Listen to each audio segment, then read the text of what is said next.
تو کمرے میں بیٹھی دیگر 4-5 عورتوں نے بھی اسپات میں سر ہلا دیا، جیسے وہ کسی مجرم کا فیصلہ سنا رہی ہو۔ مریم، جو ایک کونے میں سر جھکائے بیٹھی تھی، اس نے محسوس کیا کہ ان عورتوں کی نظریں سوئیوں کی طرح اس کے وجود میں چبھ رہی ہیں، اور کوئی بھی اسے ہمدردی کی نظر سے دیکھنے کو تیار نہیں ہے۔ زاہدہ نے تائید کرتے ہوئے کہا کہ بی بی، آپ سچ کہتی ہیں، ہم نے تو ساجد کو بہت روکا تھا کہ اس منحوس کا رشتہ مت لو، اس کے گھر والے تو اسے بوجھ سمجھ کے ہمارے گلے مڑ گئے، مگر ساجد کی تو مت ماری گئی تھی جو اس کی زلفوں کا اسیر ہو گیا، اور دیکھ لیں آج اپنی جان سے ہاتھ دھو بیٹھا۔ ایک اور عورت جو محلے میں میلاد پڑھتی تھی، اس نے مریم کو گھورتے ہوئے کہا کہ اے لڑکی، ادھر دیکھ ذرا، سنا ہے جب سے تو آئی ہے اس گھر کی بھینسوں نے بھی دودھ دینا کم کر دیا ہے، اور اب ساجد جیسا کڑیل جوان چلا گیا۔ اللہ کی پناہ ایسی عورتوں سے جن کا سایہ جس پہ پڑ جائے وہ برباد ہو جائیں۔ مریم نے ہمت کر کے سر اٹھایا اور بھری ہوئی آواز میں کہا کہ خالہ، میں نے کیا کہا ہے؟ موت تو اللہ کے ہاتھ میں ہے، اور ساجد تو میرا سب کچھ تھا، میں کیوں ان کا برا چاہوں گی؟ مریم کی بات سن کر زاہدہ تڑپ اٹھی اور اس کا بازو مروڑتے ہوئے بولی کہ زبان درازی مت کر گناہ گار عورت، تیری ہمت کیسی ہوئی ان بزرگوں کے سامنے بولنے کی؟ بی بو نے اپنا دوپٹہ درست کیا اور مریم کی ساس کی طرف دیکھ کر مشورہ دیا کہ دیکھو بہن، اسے زیادہ دیر یہاں مت بیٹھنے دو، سنا ہے ایسی عورتوں کا سایہ اگر کسی حاملہ پہ پڑ جائے تو بچہ ضائع ہو جاتا ہے، اور میری بہو امید سے ہے، میں نہیں چاہتی کہ تمہاری بہو کی نحوست میری گھر تک پہنچے۔ مریم کو یوں لگا جیسے وہ کوئی انسان نہیں بلکہ کوئی زہریلا ناگ ہے جس سے سب کو خطرہ ہے۔ وہ عورتیں آپس میں سرگوشیاں کرنے لگی کہ کس طرح مریم کے آنے سے پہلے یہ گھر جنت تھا اور اب یہاں صرف ماتم ہے۔ مریم کے آنسو اس کے دوپٹے کو بھگو رہی تھی، مگر ان پتھر دل عورتوں کو صرف اپنی توہم پرستی کی فکر تھی۔ ایک پڑوسن نے تو یہاں تک کہہ دیا کہ اس کے بال کٹوا کر اسے کسی مزار پہ چھوڑاؤ تاکہ اس کی بلا وہیں رہ جائے، ورنہ یہ پورے محلے کو کھا جائے گی۔ مریم کی ساس جو اب تک خاموش تھی، انہوں نے تسبیح روک کر مریم کو حکم دیا کہ اٹھو اور کچن میں جا کر برتن دھو، یہاں بیٹھ کر مہمانوں کا دل مت جلاؤ۔ مریم بوجھل قدموں سے اٹھنے لگی تو بی بی بو نے اپنا پاؤں پیچھے کر لیا جیسے مریم کا لباس چھو جانے سے وہ ناپاک ہو جائیں گی۔ زاہدہ نے اسے دھکا دے کر کمرے سے باہر نکالا اور اونچی آواز میں کہنے لگی کہ بی بو فکر نہ کریں، میں نے اسے تاکید کر دی ہے جب تک آپ لوگ یہاں ہیں یہ باہر نہ نکلے۔ مریم کچن کی دہلیز پہ کھڑی ان کی آوازیں سن رہی تھی جو اب اس کے مستقبل کے بارے میں بھیانک منصوبے بنا رہی تھی کہ اسے کس طرح ایک کال کوٹری میں بند رکھا جائے تاکہ اس کی منحوس نظر کسی اور کو برباد نہ کر سکے۔ اسے یقین ہو گیا تھا کہ سماج میں بیوہ ہونا صرف شوہر کو کھونا نہیں بلکہ اپنی انسانیت سے بھی ہاتھ دھونا ہے، جہاں جاہلانہ رسومات اور باتیں اسے جیتے جی قبر میں اتارنے کے لیے کافی ہیں۔ سنو مریم، کل تمہارے بھائی کو فون کر دیا ہے، صبح سویرے اپنا یہ بوریا بستر سمیٹنا اور اس گھر سے رخصت ہو جانا، کیونکہ ہم نے تمہاری عدت کا بوجھ بہت جی کڑھا کے اٹھایا ہے۔ زاہدہ نے کمرے کا دروازہ زور سے کھول کر جب یہ آخری حکم سنایا تو مریم نے خاموشی سے سر جھکا لیا اور ان لکیروں کو دیکھنے لگی جو اس نے دیوار پر عدت کے دن گننے کے لیے لگائی تھی۔ اسے یقین نہیں آ رہا تھا کہ 4 ماہ اور 10 دن کی یہ گھٹن مسافت آخر کار ختم ہونے کو ہے، مگر اس کے دل میں کوئی خوشی نہیں تھی کیونکہ وہ جانتی تھی کہ یہاں سے نکل کر بھی اسے کسی پھولوں کی سیج پر نہیں بیٹھنا۔ مریم نے رات بھر جاگ کر اپنا وہ تھوڑا بہت سامان سمیٹا جو اس کی کل کائنات تھی، اور صبح کی پہلی کرن پھوٹتے ہی جب گلی میں موٹر سائیکل کے رکنے کی آواز آئی تو اس کے قدم خود بخود دروازے کی طرف بڑھ گئی۔ بھائی بائک کھڑا تھا مگر اس کے چہرے پر بہن کو لینے آنے کی کوئی خاص تڑپ نہیں تھی بلکہ وہ بس ایک فرض نبھانے آیا تھا۔ مریم نے جیسے ہی دہلیز پار کی تو پیچھے سے دروازہ بند ہونے کی آواز اس کے دل پر لگی، مگر اس نے مڑ کے نہیں دیکھا اور خاموشی سے بھائی کے پیچھے جا کر بیٹھ گئی۔ پورے راستے دونوں کے درمیان کوئی بات نہیں ہوئی اور مریم بس چادر میں منہ چھپائے گزرتی ہوئی سڑکوں کو دیکھتی رہی جہاں زندگی اب روانی میں چل رہی تھی، جبکہ اس کی اپنی زندگی جیسے کہیں تھم سی گئی تھی۔ جب وہ اپنے گھر پہنچی تو ابا دروازے پہ کھڑے ضرور تھے مگر ان کی خاموشی بتا رہی تھی کہ وہ بیٹی کی واپسی پر خوش ہونے کے بجائے اس کے مستقبل کے بوجھ سے پریشان ہے۔ مریم نے اندر داخل ہو کر اپنا سامان ایک کونے میں رکھا جہاں بھابھی مصروفیت کا بہانہ بنا کر کچن میں گھس گئی اور بھائی نے موٹر سائیکل کھڑی کر کے گہری سانس لی جیسے کوئی بھاری کام مکمل کر لیا ہو۔ اسے نہ تو کسی نے گلے لگایا اور نہ ہی کسی نے ڈھارس بندھائی، بلکہ سب کا رویہ ایسے تھا جیسے کوئی پرانا مہمان دوبارہ لوٹ آیا ہو جس کا ٹھکانہ اب یہی گھر ہے۔ مریم نے خود ہی کچن سے پانی پیا اور صحن کی ایک ٹوٹی ہوئی کرسی پر بیٹھ کر دیوار کو تکنے لگی، جہاں اسے اپنی زندگی کا اگلا باب پہلے سے زیادہ دھندلا اور مشکل نظر آ رہا تھا۔ اس گھر کی فضا میں وہ پہلے والی اپنائیت نہیں تھی، بلکہ اب ہر طرف ایک خاموش بیزاری تھی جو مریم کو احساس دلا رہی تھی کہ وہ اب ایک بن بلائی مہمان ہے جس کا یہاں کوئی خاص کام نہیں۔ تمہاری رنگت اتنی پیلی کیوں پڑ رہی ہے مریم؟ اور یہ بار بار تمہیں ابکایاں کیوں آ رہی ہیں؟ کہیں ایسا تو نہیں کہ تمہارے لیے کوئی نئی مصیبت کھڑی کرنے والی ہے؟ مریم کو سہارا لی دیوار کے پاس کھڑے دیکھ کر جب شک بھرے لہجے میں یہ سوال کیا تو مریم کے ہاتھوں کے طوطے اڑ گئے اور اس نے گھبرا کر اپنے پیٹ پہ ہاتھ رکھ لیا جیسے کوئی قیمتی راز چھپا رہی ہو۔ مریم نے جواب دینے کے لیے لب کھولے ہی تھے کہ اسے دوبارہ متلی محسوس ہوئی اور وہ تیزی سے واش روم کی طرف بھاگی، جہاں سے اس کی کیک کرنے کی آوازیں پورے گھر میں گونجنے لگی۔ مریم کی ماں جو اب تک خاموشی سے یہ سب دیکھ رہی تھی، اس کے ماتھے پر پسینے آ گیا اور اس نے دوڑ کر مریم کا بازو پکڑا اور اسے کمرے کے اندر گھسیٹتے ہوئے سرگوشی میں پوچھا کہ سچ سچ بتا مریم، یہ کیا مارچ ہے؟ کیونکہ ساجد کو مرے ہوئے تو 4 ماہ سے زیادہ ہو گئے ہیں اور تمہاری عدت بھی کل ہی پوری ہوئی ہے۔ مریم نے روتے ہوئے اپنی ماں کے پیر پکڑ لیے اور ہانپتے ہوئے کہنے لگی کہ اماں، ساجد کے آخری دنوں میں جب وہ ہسپتال سے چند دن کے لیے گھر آئے تھی تبھی شاید یہ سب ہوا ہوگا، مگر صدمے اور سسرال والوں کے ظلم کے درمیان مجھے اپنی اس تبدیلی کا احساس ہی نہیں ہوا۔ بھابھی جو دروازے کی اور سے سن رہی تھی وہ اندر آئی اور مریم کے منہ پہ زوردار تھپڑ مارتے ہوئے چلائی کہ جھوٹی عورت، اب یہ گناہ کا ٹوکرا ہمارے سر پہ مت رکھ، کیونکہ دنیا تو یہی کہے گی کہ بیوہ ہوتے ہوئے تم نے کہیں منہ کالا کیا ہے۔ مریم نے تڑپ کے کہا، بھابھی خدا کا واسطہ ہے ایسے الزامات مت لگائیں، یہ ساجد کا ہی خون ہے اور اللہ گواہ ہے میں نے کبھی خواب میں بھی کسی غیر مرد کا نہیں سوچا۔ ماں نے مریم کا سر بالوں سے پکڑ کے جھٹکا دیا اور غصے سے پھنکارتے ہوئے کہا کہ اللہ کو بیچ میں مت لاؤ، تیرا یہ پیٹ اب ہماری بربادی کا اشتہار بنے گا اور تیری بھائی اگر سن لیں گے تو وہ تجھے زندہ دفن کر دیں گے۔ مریم کو یوں لگا جیسے اس کی دنیا ایک بار پھر اجڑ گئی ہے اور جس بچے کو اس کی زندگی کا سہارا بننا تھا وہ اب اس کے لیے موت کا پیغام بن چکا تھا۔ بھابھی نے ماں کو مشورہ دیا کہ اماں ابھی اسی وقت اسے کسی دائی کے پاس لے چلیں اور یہ بلا یہیں ختم کر دیں، ورنہ محلے میں ہم سر اٹھانے کے قابل نہیں رہیں گی۔ مریم نے اپنے پیٹ کو دونوں ہاتھوں سے ڈھانپ لیا اور چیخ کر بولی کہ نہیں، یہ میری ساجد کی آخری نشانی ہے، میں اسے کسی صورت ضائع نہیں ہونے دوں گی، چاہے تم مجھے ماں ہی کیوں نہ ڈالو۔ ماں نے مریم کا منہ چادر سے دبا دیا تاکہ اس کی آواز باہر نہ جائے اور غصے سے بولی کہ نشانی کی بچی، یہ نشانی نہیں بلکہ ہمارے گلے کا توق ہے اور میں اسے اس گھر میں پنپنے نہیں دوں گی۔ مریم کی آنکھوں کے سامنے اندھیرا چھانے لگا جب اسے احساس ہوا کہ اس کے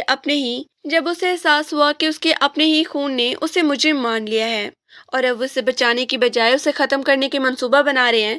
وہ رات مریم کے لیے کسی جہنم سے کم نہیں تھی، جہاں وہ ایک کمرے میں بند اپنے وجود اور اپنے بچے کی زندگی کی بھیک مانگ رہی تھی، جبکہ باہر اس کی اماں اور بھابھی اس کی قسمت کا فیصلہ کر رہی تھی۔ بیوہ کے ہاں بچے کی پیدائش کو گناہ نہیں بلکہ ایک سماجی بوجھ اور مرحوم کی نشانی کے ملے جلے جذبات کے ساتھ دیکھا جاتا ہے۔ چلو شکر ہے اللہ کا کہ خیریت سے سب ہو گیا، ساجد کی شکل پر گیا ہے بالکل، کاش وہ آج زندہ ہوتا تو کتنا خوش ہوتا۔ ماں نے مریم کے سر پہ ہاتھ رکھ کر اسے دلاسا دیا تو مریم کی آنکھوں سے آنسو ٹوٹ کر اس کے گالوں پہ بہہ نکلی۔ 9 ماہ کی گھٹن اور ڈر کے بعد آج پہلی بار اسے اپنوں کے لہجے میں تھوڑی نرمی محسوس ہوئی تھی۔ مریم نے کپ کپاتے ہاتھوں سے اپنے بیٹے کو سینے سے لگایا تو اسے یوں لگا جیسے ساجد کی خوشبو دوبارہ اس کے پاس لوٹ آئی ہو۔ بھابھی جو پاس ہی چائے کا کپ لیے بیٹھی تھی اس نے گہری سانس لی اور کہنے لگی کہ مریم، اللہ نے بیٹا تو دے دیا ہے لیکن اب اصل امتحان شروع ہوگا، کیونکہ ایک تو پہلے ہی گھر کے حالات تباہی پر ہیں اور اوپر سے اب اس بچے کے اخراجات اور لوگوں کی باتیں۔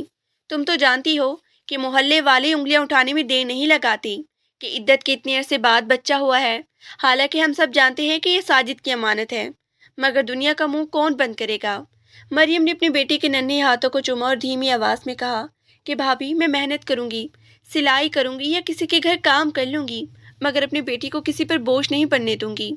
ابا نے کمرے کے دروازے پہ کھڑے ہو کر اندر جھانکا اور ان کی آنکھوں میں عجیب سی نمی تھی۔ وہ قریب آئے اور مریم کے بیٹے کے کان میں اذان دی اور پھر مریم سے مخاطب ہو کر بولے کہ بیٹی گھبرانا مت، رزق دینے والی ذات اللہ کی ہے، یہ بچہ اس گھر کے لیے برکت لائے گا اور ساجد کی یاد بن کر ہمارے درمیان رہے گا۔ بھائی جو اب تک باہر صحن میں خاموش بیٹھا تھا وہ اندر آیا اور اس نے اپنی جیب سے کچھ پیسے نکال کر مریم کے ہاتھ پہ رکھے اور کہا کہ یہ اس کے دودھ اور پیمپرس کے لیے ہیں، میں کل شہر جا کر کسی فیکٹری میں اوور ٹائم کی بات کرتا ہوں تاکہ اس کی ضرورتیں پوری ہو سکیں۔ مریم کو یقین نہیں آ رہا تھا کہ جو گھر والے کل تک اسے بوجھ سمجھ رہی تھی وہ اس ننھی جان کے آتے ہی اتنے بدل جائیں گی۔ اسے احساس ہوا کہ خون کے رشتے چاہے کتنے ہی کڑوے کیوں نہ ہو جائیں، ایک معصوم بچے کی پہلے رونے کی آواز سب کے دل پگھلا دیتی ہے۔ ماں نے مریم کو زبردستی دودھ کا گلاس پلایا اور اسے آرام کرنے کا کہا، کیونکہ اب اسے نہ صرف اپنا بلکہ اپنی بیٹی کی زندگی کے لیے بھی لڑنا تھا، جو اس تپتی ہوئی دنیا میں اس کا واحد سہارا بن کے آیا تھا۔ مریم نے اپنے بیٹے کو غور سے دیکھا تو اس کی معصوم آنکھوں میں ایک نئی امید نظر آئی۔ اسے معلوم تھا کہ کل جب وہ باہر نکلے گی تو لوگ اسے اب وہی طعنے دیں گے، مگر اب اس کے پاس ان طعنوں کا جواب دینے کے لیے ایک ٹھوس وجہ موجود تھی۔ اس نے اپنے دل میں عہد کیا کہ وہ اپنے بیٹی کو کبھی اس محرومی کا احساس نہیں ہونے دے گی جو اس نے خود سہی ہے، اور وہ اسے ایک باعزت انسان بنا کر دکھائے گی، چاہے اسے اس کے لیے کتنی ہی قربانی کیوں نہ دینی پڑے۔ سنا ہے کہ ساجد کے گھر مریم کے ہاں بیٹا ہوا ہے، بالکل اپنے باپ کا عکس ہے۔ محلے کی اس بیبو نے جب زاہدہ کے گھر جا کر یہ خبر سنائی تو پورے گھر میں ایک سناٹا چھا گیا، کیونکہ انہیں توقع تھی کہ مریم کے حالات اسے توڑ دیں گے، مگر وارث کی خبر نے زاہدہ اور اس کی ماں کے کان کھڑے کر دیے۔ زاہدہ نے فوراً اپنی ماں کی طرف دیکھا اور تیکھے لہجے میں بول پڑی کہ اماں، اگر یہ سچ ہے تو ہم اپنا خون کسی اور کی دہلیز پر کیسے چھوڑ سکتے ہیں؟ کل تک تو وہ ہمارے لیے منحوس تھی، لیکن اب تو وہ ساجد کی وارث کی ماں ہے، اور اگر وہ لڑکا مریم کے مہکے والوں نے پال لیا تو وہ کل کو جائیداد میں حصے مانگنے آ کھڑا ہوگا۔ ساجد کی ماں نے تسبیح کے دانے تیزی سے گھمانے لگی۔ اگر بیٹی ہوتی تو شاید وہ مڑ کے بھی نہ دیکھتی، لیکن بیٹا ہونا ان کی انا اور ضرورت دونوں کا مسئلہ بن گیا تھا۔ اگلے ہی دن زاہدہ نے اپنے شوہر کو ساتھ لیا اور ماں کو گاڑی میں بٹھا کر مریم کے مہکے پہنچ گئی، جہاں صحن میں مریم اپنے بیٹے کو گود میں لیے دھوپ میں بیٹھی تھی۔ مریم نے جیسے ہی ان لوگوں کو اچانک اپنے سامنے دیکھا، اس کے ہاتھ پاؤں ٹھنڈے پڑ گئے اور اس نے بے اختیار بچے کو چادر میں چھپا لیا، جیسے کوئی شکاری پرندہ اس پہ جھپٹنے والا ہو۔ زاہدہ نے بغیر کسی سلام دعا کے سیدھا مریم کے پاس جا کر کہا کہ مریم، ہمیں سب پتہ چل چکا ہے اور اب ہم یہاں اپنی چیز واپس لینے آئے ہیں، کیونکہ یہ بچہ ساجد کا خون ہے اور اس کا اصل مقام یہ ٹوٹا ہوا گھر نہیں بلکہ وہ حویلی ہے جہاں اس کے باپ کی یادیں بستی ہیں۔ مریم کی ماں نے جب یہ سنا تو وہ ہکا بکا رہ گئی اور لڑکھڑاتی زبان سے بولی کہ بہن، آپ تو اسے منحوس کہہ کے چھوڑ گئی تھی، اب اچانک یہ محبت کہاں سے جاگ اٹھی؟ ساجد کی ماں نے مریم کے باپ کی طرف دیکھتے ہوئے بڑی صفائی سے کہا کہ بھائی صاحب، وہ غصے کی باتیں تھی، اب ساجد تو رہا نہیں، پر یہ بچہ تو ہمارا اپنا ہے نا، ہم اسے پالیں گی، اسے بڑا آدمی بنائیں گی، آپ لوگ تو خود تنگی میں ہیں، ایک اور جان کا بوجھ کیسے اٹھائیں گی؟ مریم نے تڑپ کر اپنے ابا کی طرف دیکھا جو خاموشی سے ساجد کی ماں کی باتیں سن رہی تھی، جیسے ان کی باتوں میں انہیں اپنی غربت کا حل نظر آ رہا ہو۔ زاہدہ نے مریم کے ہاتھ سے بچہ چھیننے کی کوشش کی اور غصے سے چلائی کہ ضد مت کرو مریم، تمہارے پاس ہے ہی کیا جو اس بچے کو دو گی؟ ہم اسے وہ سب دیں گے جو تم سوچ بھی نہیں سکتی۔ مریم نے پیچھے ہٹ کے چیخ کے کہا کہ جب میں عدت میں بھوکی پیاسی تمہارے تانے سہتی تھی تب یہ بچہ تمہارا نہیں تھا، آج جب اس نے آنکھیں کھول لی تو تمہیں اپنا خون یاد آ گیا، میں اسے کہیں نہیں دوں گی۔ ساجد کی ماں نے لہجے سخت کرتے ہوئے مریم کے بھائی سے کہا کہ دیکھو بیٹا، اگر تم شرافت سے بچے نہیں دو گے تو ہم پولیس کو لے کر آئیں گے اور عدالت میں ثابت کر دیں گے کہ مریم کی ذہنی حالت ٹھیک نہیں ہے اور وہ بچے کی پرورش نہیں کر سکتی۔ مریم کو یوں لگا جیسے اس کے اپنے گھر کی دیواریں اس پر گرنے لگی ہیں، کیونکہ اسے اپنے بھائی اور باپ کی آنکھوں میں وہ ہمت نظر نہیں آ رہی تھی جو ان ظالموں کے سامنے ڈھال بن سکے۔ وہ اپنے بیٹے کو سینے سے لگائے ایک کونے میں دبک گئی، جبکہ اس کے سسرال والے دھمکی اور جائیداد کے لالچ کے درمیان اس کے وجود کی دھجیاں اڑا رہی تھی، اور مریم کو یہ خوف کھائے جا رہا تھا کہ کہیں اس کے اپنے گھر والے ہی اسے اس آخری نشانی سے محروم نہ کر دیں۔ مریم، ضد چھوڑو اور ہوش کے ناخن لو، کیا تم چاہتی ہو کہ یہ بچہ بھی ہماری طرح غربت کی چکی میں پسے؟ ابا نے جب ساس کی باتوں میں آ کر مریم کی طرف دیکھ کر یہ جملہ کہا تو مریم کو لگا جیسے اس کے پیروں تلے سے زمین نکل گئی ہو۔ ساجد کی ماں نے جب دیکھا کہ مریم کا باپ نرم پڑ رہا ہے تو اس نے فوراً پینترا بدلا اور مریم کے قریب آ کر بناوٹی ہمدردی سے بولی، دیکھو بیٹی، ہم مانتے ہیں کہ ہم سے غلطی ہوئی، ساجد کے جانے کے غم میں ہم نے اپنا آپ کھو بیٹھے تھے، مگر اب یہ بچہ تو ساجد کا خون ہے، کیا تم نہیں چاہتی کہ یہ بڑے سکولوں میں پڑھے اور بڑا آفیسر بنے؟ یہاں تمہارے بھائی کی ایک دہاڑی پر کتنے دن پل جائے گا یہ؟ مریم نے اپنی بیٹی کو چادر میں چھپا لیا اور تڑپ کے بولی، اماں، جب میں عدت میں ایک ایک نوالے کو ترس رہی تھی تب آپ کو ساجد کا خون یاد نہیں آیا؟ اب بیٹا دیکھ کر آپ کی ممتا جاگ اٹھی ہے۔ زاہدہ جو اب تک خاموش کھڑی مریم کے گھر کی تنگی کا جائزہ لے رہی تھی، تیکھے لہجے میں بول پڑی، زیادہ زبان مت چلاؤ مریم، تم تو خود یہاں دوسروں کے سہارے بیٹھی ہو، کل کو تمہارے بھائی کی اپنی اولاد ہوگی تو کون پوچھے گا تمہیں اور تمہارے اس بیٹے کو؟ ہم تو اسے اپنا وارث بنانے آئے ہیں۔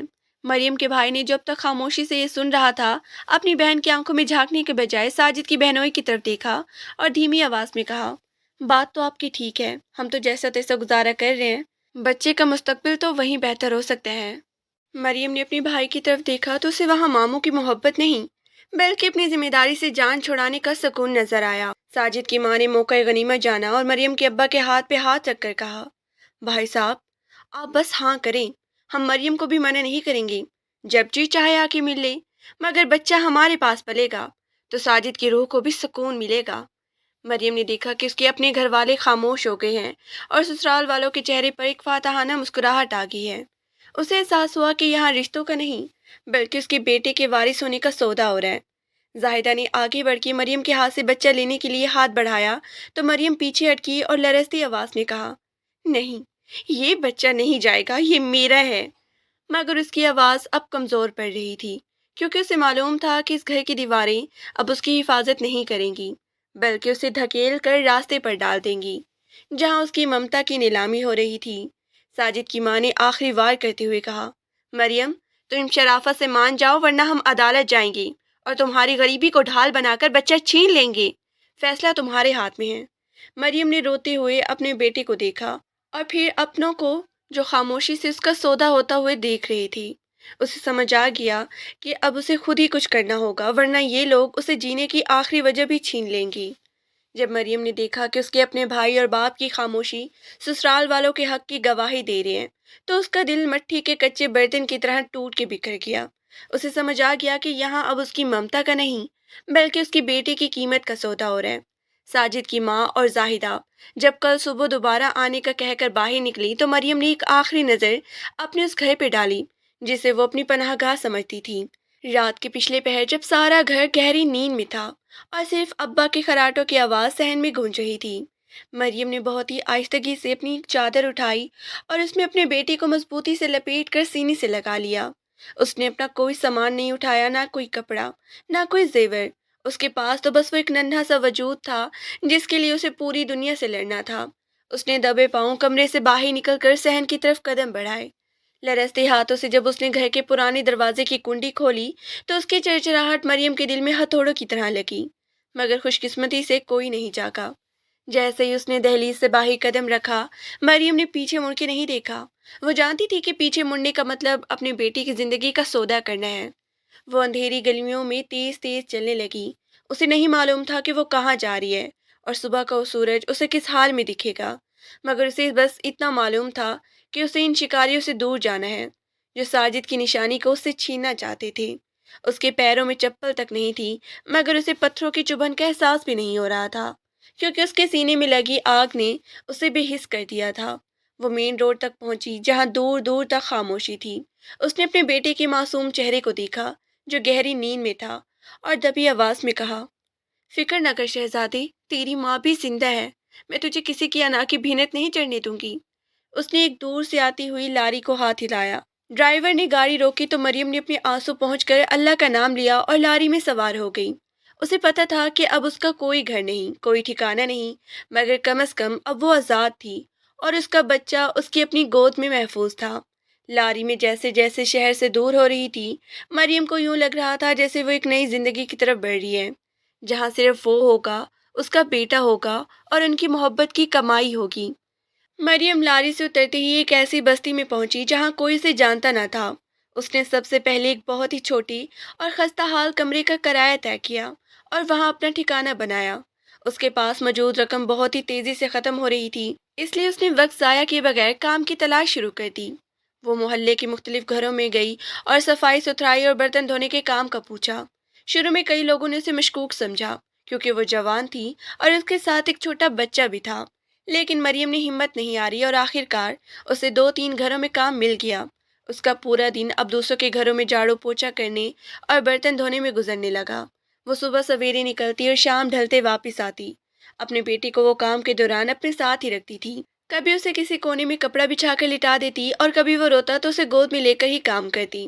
مالکنوں کی جھڑکیاں اور سخت باتیں سننا اب اس کا معمول بن گیا تھا، لیکن وہ خاموشی سے سب برداشت کرتی، کیونکہ اسے معلوم تھا کہ اگر اس نے یہاں سے قدم نکالا تو اس کے پاس سر چھپانے کی کوئی دوسری جگہ نہیں ہے۔ اس نے اپنی خوراک پر سمجھوتا کیا اور صرف اتنی روٹی کھاتی جس سے وہ زندہ رہ سکے، تاکہ وہ اپنے بیٹے کے لیے دودھ اور دیگر ضروریات کا انتظام کر سکے۔ کچھ ماہ اسی طرح گزارنے کے بعد مریم نے اپنی بچت سے ایک پرانی سلائی مشین خریدی۔ اب اس نے گھروں کے کام کے ساتھ ساتھ رات کو لوگوں کے کپڑے سینا بھی شروع کر دیے۔ اس کی محنت دیکھ کر محلے کی دیگر خواتین بھی اس سے متاثر ہونے لگی اور اسے سلائی کے آرڈر دینے لگے۔ اب اس کی آمدنی میں تھوڑا اضافہ ہوا تو اس نے اپنے رہنے کے حالات کو تھوڑا بہتر کرنے کی کوشش کی، مگر وہ ہمیشہ محتاط رہتی کہ کہیں اس کا پتہ اس کے میکے یا سسرال والوں کو نہ چل جائے۔ اس نے اپنا حلیہ بھی بدل لیا تھا اور کسی سے بھی اپنی پچھلی زندگی کا ذکر نہیں کرتی تھی۔ مریم کا بیٹا اب گھٹنوں سے چل کر پاؤں پاؤں چلنے لگا تھا اور مریم اسے دیکھ کر ہی اپنی ساری تھکن بھول جاتی تھی۔ اسی دوران کئی بار ایسا ہوا کہ اسے اپنے بیٹے کی بیماری کی وجہ سے سخت پریشانی کا سامنا کرنا پڑا، لیکن اس نے کسی سے مدد مانگنے کے بجائے اکیلے ہی ہسپتالوں کے چکر کاٹے اور مہنگی دوائیاں خریدی۔ اسے احساس تھا کہ شہر میں اس کا کوئی ہمدرد نہیں ہے، اس لیے اسے خود ہی اپنا اور اپنے بچے کا سہارا بننا ہے۔ وقت گزرنے کے ساتھ ساتھ مریم نے خود کو ایک مضبوط اور خوددار عورت کے طور پر ڈھال لیا تھا، جو اب کسی بھی مشکل کا سامنا کرنے سے نہیں ڈرتی تھی۔ اس نے طے کر لیا تھا کہ وہ اپنے بیٹے کو اتنی تعلیم دلوائے گی کہ اسے کبھی کسی کے سامنے ہاتھ نہ پھیلانا پڑے۔ مریم کی زندگی کا اب ایک ہی مقصد تھا اور وہ تھا اپنے بیٹے کا مستقبل سنوارنا، جس کے لیے وہ دن رات ایک کر رہی تھی۔ کئی سال اسی تگ و دو میں بیت گئی اور مریم کا بیٹا اب اسکول جانے کے قابل ہو گیا تھا۔ مریم نے اس کا داخلہ ایک قریبی اسکول میں کروا دیا اور اس کی فیس بھرنے کے لیے اپنی محنت دگنی کر دی۔ وہ اب صرف ایک مزدور عورت نہیں تھی، بلکہ محلے بھر میں ایک ماہر درزن کے طور پر پہچانی جانے لگی تھی۔ اس نے اپنی زندگی کو ایک نظم و ضبط میں ڈھال لیا تھا، جہاں صبح کا کام، دوپہر کو بیٹے کی دیکھ بھال اور رات کو سلائی کڑھائی کا سلسلہ چلتا رہتا۔ لیکن اس تمام عرصے میں اس کے دل کے کسی کونے میں یہ ڈر ہمیشہ موجود رہا کہ کہیں ماضی کا کوئی سایہ اس کی اس چھوٹی سی اور پرامن دنیا کو برباد نہ کر دے۔ اسے اکثر یہ خیال آتا کہ ساجد کے گھر والے اب بھی اپنے وارث کی تلاش میں ہوں گے، مگر وہ اس خیال کو جھٹک کر دوبارہ اپنے کام میں مگن ہو جاتی۔ مریم نے اپنے بیٹے کو کبھی یہ محسوس نہیں ہونے دیا کہ اس کا باپ اس دنیا میں نہیں ہے یا اس کا خاندان اسے چھوڑ چکا ہے، بلکہ اس نے اسے یہی سکھایا کہ محنت اور سچائی ہی انسان کی اصل پہچان ہوتی ہے۔ تقریباً 15 سال کا طویل عرصہ بیت چکا تھا اور مریم کا وہ چھوٹا سا بیٹا حمزہ اب ایک کڑیل جوان بن چکا تھا۔ مریم نے ان برسوں میں اپنی جوانی اور سکھ چین سب کچھ اس کی پرورش کی بھینت چڑھا دیا تھا۔ اب وہ اس بستی میں ایک باعزت درزن کے طور پر جانی جاتی تھی، جس نے اپنی محنت کے بل بوتے پر ایک چھوٹا سا 2 کمروں کا مکان بنا لیا تھا۔ حمزہ نے اپنی ماں کی مشقت دیکھ کر دن رات ایک کیا اور اب وہ شہر کے ایک نامور کالج میں تعلیم حاصل کر رہا تھا۔ ساتھ ہی وہ شام کو ایک دفتر میں پارٹ ٹائم نوکری بھی کرتا تھا تاکہ اپنی ماں کا بوجھ بانٹ سکے۔ مریم کو لگتا کہ اس نے اپنی زندگی کا سب سے بڑا معرکہ جیت لیا ہے اور اب وہ ماضی کے سایوں سے محفوظ ہے، مگر قسمت نے ابھی ایک اور امتحان رکھا ہوا تھا۔ ایک روز حمزہ جب دفتر سے واپس آ رہا تھا تو اس کی موٹر سائیکل کا حادثہ ایک بڑی گاڑی کے ساتھ ہوا، جس میں سوار شخص کوئی اور نہیں بلکہ مریم کا بھائی اور ساجد کا بہنوئی تھے، جو ایک کاروباری میٹنگ کے سلسلے میں اس شہر آئے ہوئے تھے۔ حادثے کے بعد جب حمزہ کی معمولی چوٹیں آئی تو اخلاقی طور پر وہ لوگ اسے قریبی کلینک لے گئی، جہاں حمزہ کی شناختی کارڈ اور اس کے والد کے نام نے زاہدہ کے شوہر کو چونکا دیا۔ ساجد کا نام اور مریم کی مہکے کا پتہ دیکھ کر انہیں شک ہوا کہ یہ وہی وارث ہے جسے وہ برسوں سے ڈھونڈ رہی تھی۔ انہوں نے خاموشی سے حمزہ کا پیچھا کیا اور اس کے گھر تک پہنچ گئی، جہاں مریم دروازے پر اپنے بیٹے کا انتظار کر رہی تھی۔ مریم نے جیسے ہی برسوں بعد اپنے بھائی اور ساجد کے بہنوئی کو اپنی دہلیز پر دیکھا، اس کے پاؤں تلے سے زمین نکل گئی۔ وہ خوف جو 15 سال سے اس کے اندر دبا ہوا تھا ایک دم لاوے کی طرح باہر آ گیا۔ زاہدہ کا شوہر فاتحانہ مسکراہٹ کے ساتھ آگے بڑھا اور مریم کے بھائی کی طرف دیکھ کر بولا کہ دیکھو، خون آخرکار کھینچ لاتا ہے، ہم نے اسے کہاں کہاں نہیں ڈھونڈا اور یہ یہاں چھپا بیٹھا تھا۔ مریم کا بھائی جو اب پہلے سے زیادہ خوشحال اور باروب لگ رہا تھا، مریم کے قریب آیا اور غصے سے بولا کہ تم نے ہمیں اتنے سال ذلیل کروایا مریم، ابا مرتے دم تک تمہارا نام لیتے رہے، تمہیں ذرا احساس نہ ہوا کہ تم نے خاندان کا وارث چھین کر کتنا بڑا جرم کیا ہے؟ مریم نے ہمت جمع کی اور بلند آواز میں کہا، وارث کیسا؟ یہ میرا بیٹا ہے، اسے میں نے پالا ہے،